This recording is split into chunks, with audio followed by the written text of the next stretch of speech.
حضرت علامہ سید محمد یوسف بن نور رحمۃ اللہ علیہ جب پہلی مرتبہ حجاز مصر شام کے سفر پر تشریف لے گئے تو قیام مصر کے دوران ایک مشہور عربی رسالے کے دفتر میں حضرت علامہ بن نور رحمۃ اللہ علیہ کی ملاقات علامہ جوہری طنطاوی رحمہ اللہ تعالی سے ہوئی۔ تو طنطاوی رحمۃ اللہ علیہ کی تفسیر الجواہر اپنی نوعیت کی ایک منفرد تفسیر ہے، جس میں حضرت جو ہے سائنس کی باتوں کو، سائنس کے نظریات کو قرآن کریم سے ثابت کرنے کی انہوں نے کوشش کی ہے۔ تو ظاہر بات ہے کہ ایک اپنے نوعیت کا یہ جو ہے ایک منفرد تفسیر ہے۔ تو علامہ طنطاوی رحمۃ اللہ علیہ نے حضرت یوسف بن نور رحمۃ اللہ علیہ جب تعارف ہوا تو ان سے پوچھا کہ آپ نے میری تفسیر کا مطالعہ کیا ہوگا؟ حضرت نے فرمایا کہ ہاں، اتنا مطالعہ کیا ہے کہ اس کی بنیاد پر کتاب کے بارے میں رائے قائم کر سکتا ہوں۔ علامہ صاحب نے فرمایا کہ آپ بتائیں ذرا کیا کہنا چاہتے ہیں۔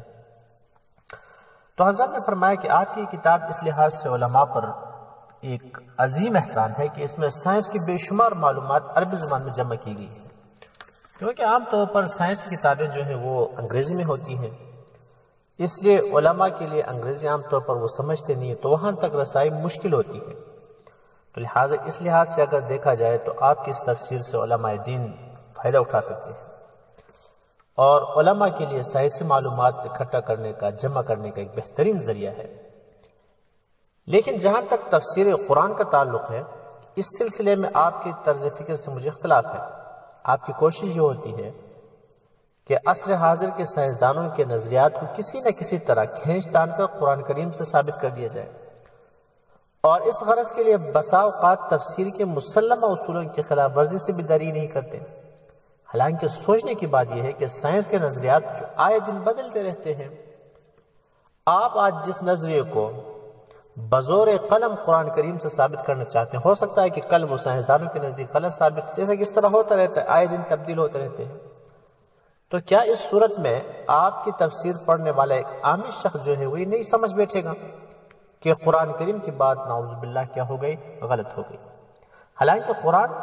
غلط نہیں تھا، بلکہ آپ نے جو تطبیق کی تھی، جو جس نظریے کو آپ اپلائی کر رہے تھے، آپ کا طریقہ کار جو تھا وہ غلط تھا۔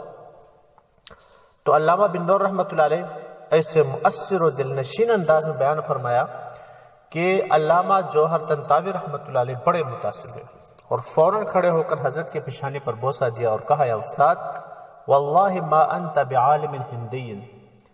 کہ آپ ہندی عالم نہیں صرف، وانما انت ملک، تو فرشتہ ہے، نزلت من السماء لاصلاح، جو آسمان سے نازل ہوا ہے میری اصلاح کے لیے۔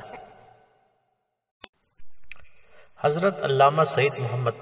یوسف بن نور رحمۃ اللہ علیہ جب پہلی مرتبہ حجاز مصر شام کے سفر پر تشریف لے گئے تو قیام مصر کے دوران